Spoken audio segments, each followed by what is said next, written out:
Assalamualaikum warahmatullahi wabarakatuh. Semangat pagi buat kita semua. Yang terhormat Bapak Dodi Yanuar Suryo Wibowo selaku dosen mata kuliah bank dan lembaga keuangan lainnya. Pertama-tama marilah kita panjatkan puja dan puji syukur kehadirat Allah Subhanahu wa taala. Berkat rahmat, taufik serta hidayahnya, saya dan teman-teman saya bisa mengerjakan tugas ini tanpa ada suatu halangan apapun. Perkenalkan, nama saya Muhammad Wibri Setiawan. Saya sebagai moderator dalam diskusi mengenai materi sistem perbankan di Indonesia dan lembaga keuangan lainnya. Sistem perbankan di Indonesia memiliki pokok bahasan. Yang pertama, pengertian sistem perbankan. Yang kedua, fungsi sistem perbankan. Yang ketiga, pengertian bank, perbankan, dan perkembangan perbankan di Indonesia. Yang keempat, asas, fungsi, tujuan, dan dasar hukum perbankan di Indonesia. Yang kelima, jenis-jenis bank. Pengertian sistem perbankan. Sistem perbankan merupakan sistem yang bagian integral dari suatu sistem moneter, karena sistem moneter ini terdiri atas bank-bank atau lembaga-lembaga yang ikut menciptakan uang kira. Sedangkan sistem moneter merupakan bagian dari sistem perbankan di Indonesia.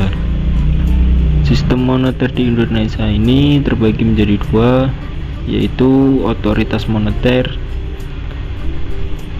di mana tugasnya lembaga yang berwenang mengambil keputusan atau kebijakan di bidang moneter.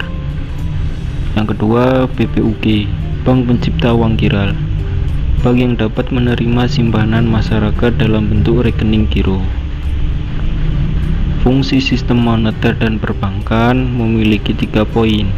Yang pertama, menyelenggarakan lalu lintas pembayaran yang efisien sehingga mekanisme tersebut dapat dilakukan secara tepat, akurat, dengan gaya yang relatif kecil. Yang kedua, melakukan fungsi intermediasi guna mempercepat kebutuhan ekonomi. Yang ketiga, menjaga stabilitas tingkat bunga melalui kebijakan moneter.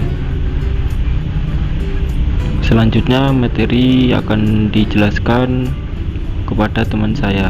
Kenalkan, nama saya Muhammad Yusri Lisa Mahendra, ingin berpresentasikan untuk pengertian bank dan perbankan serta perkembangannya.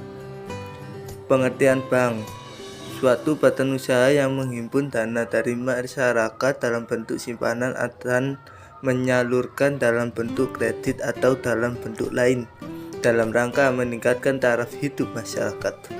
Untuk pengertian perbankan, merupakan segala sesuatu tentang bank meliputi kelembagaan, kegiatan usaha, serta cara dan proses dalam kegiatannya. Kondisi perbankan di Indonesia ada 3 contoh, yaitu 1. Sebelum deregulasi, 2. Setelah deregulasi, dan 3. Setelah krisis moneter. Yang 1. Sebelum deregulasi, 27 Oktober 88, UU nomor 14 1967 membagi bank berdasarkan fungsinya. 1. Bank sentral, 2. Bank umum, 3. Bank pembangunan, 4. Bank tabungan, 5. Bank koperasi, 6. BPR. Terdapat bank pemerintah dengan misi dan tugas tertentu. 1. BNI 45, sektor industri. 2. BBD, sektor perkebunan dan kehutanan. 3. BTN, sektor pertambangan. 4. BEXIM, produksi, pengolahan, dan pemasaran barang ekspor. 5. BRI, koperasi terutama dalam bidang pertanian, perikanan, dan industri rakyat. 6. BTN perumahan. 7. Bapindo, pembangunan di Indonesia. 2. Setelah deregulasi, 27 Oktober 88, paket kebijakan 27 Oktober 88 bertujuan 1.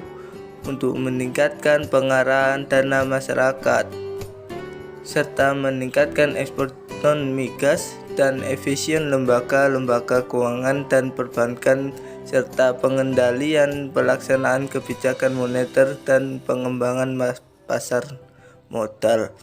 Perubahan UU nomor 14 1967 menjadi UU nomor 7 tahun 1992 tentang perbankan pada dasarnya menyederhanakan fungsi-fungsi operasional dan bank secara struktural.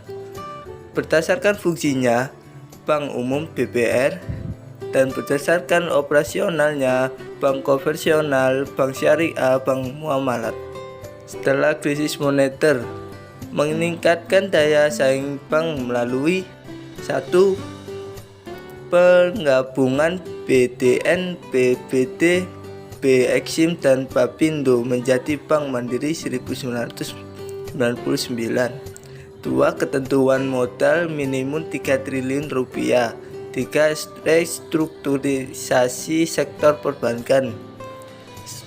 Program rekapitulasi. 2. Pembekuan operasi bank. 3. Pengambil alih bank swasta ke pemerintah.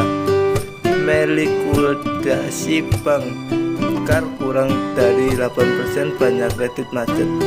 Mengeluarkan UU nomor 10 1998 tentang perubahan UU nomor 1992. UU nomor 10 tahun 1998 tentang perubahan UU nomor 7 tahun 1992 tentang perbankan. 1. Penegasan kemandirian Bank Indonesia dalam pembinaan dan pengawasan perbankan dengan mengalihkan kewenangan seluruh perjanjian yang semula berada di Kementerian Keuangan kepada Gubernur Bank Indonesia.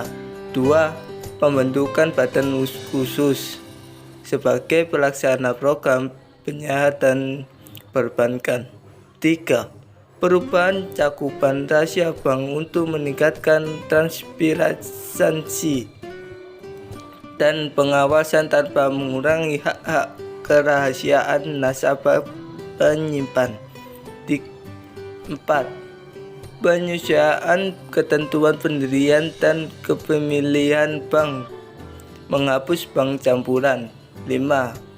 Kemudahan pelaksanaan prinsip syariah dalam kegiatan usaha bank dual sistem bank. Nama saya Rafli Al-Farisi akan menjelaskan tentang asas, fungsi, tujuan, dan dasar hukum perbankan di Indonesia.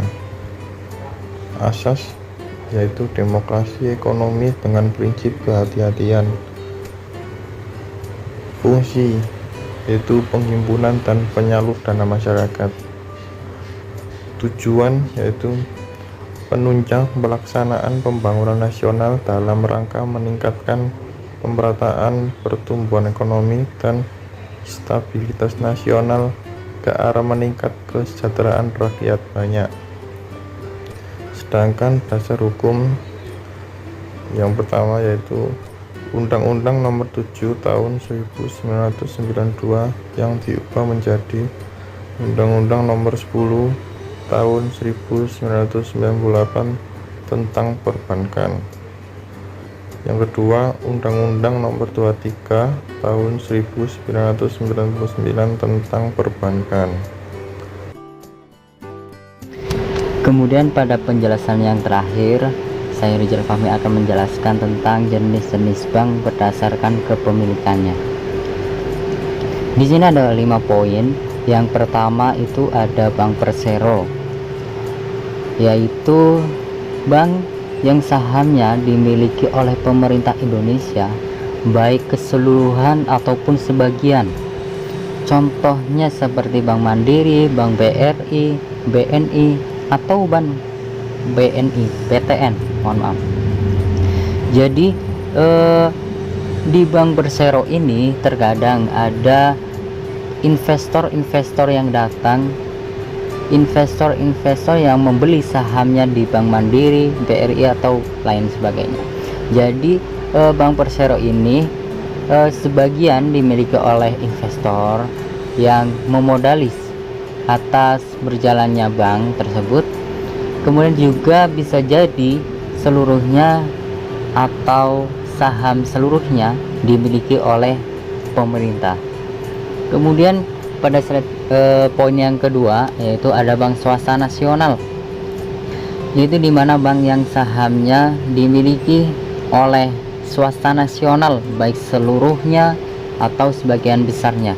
Sama saja seperti Bank Persero, yaitu sahamnya tidak sepenuhnya dimiliki oleh swasta nasional, dalam artian seluruhnya atau sebagian besar dimiliki swasta nasional, berarti 30% atau 40% dimiliki oleh pemegang investor di Indonesia, seperti itu. Contohnya itu seperti Bank Mega atau Bank Bukopin gitu. Jadi poin yang ketiga ada Bank Pembangunan Daerah, yaitu bank yang sahamnya atau modalnya dimiliki oleh pemerintah daerah. Sama saja seperti tadi, seluruhnya atau sebagian besar ya. Jadi contohnya itu seperti Bank Jateng, Bank DKI dan Bank Jatim gitu. Kemudian pada yang poin keempat ada bank campuran, yaitu bank yang saham modal dimiliki oleh swasta nasional Indonesia dan asing. Itu adalah bank campuran di mana para pemegang saham itu dimiliki oleh siapa saja, baik oleh swasta nasional di Indonesia atau dari luar negeri juga bisa. Kemudian pada poin yang kelima yaitu ada bank asing. Bank asing ini adalah bank yang saham atau modalnya dimiliki oleh asing, dalam artian itu bisa siapa-siapa saja yang bisa berinvestasi membeli sahamnya. Contohnya itu ada Bank of Tokyo, Mitsubishi dan Citibank. Oke, terima kasih teman-teman semua. Berikutlah presentasi dari kelompok kami. Apabila banyak kesalahan dalam kami menjelaskan, mohon maaf yang besar-besarnya. Saya mewakili dari teman-teman semua mengucapkan terima kasih atas perhatiannya dan mohon maaf atas segala kekurangannya. Baik, sampai jumpa teman-teman semua. Assalamualaikum warahmatullahi wabarakatuh.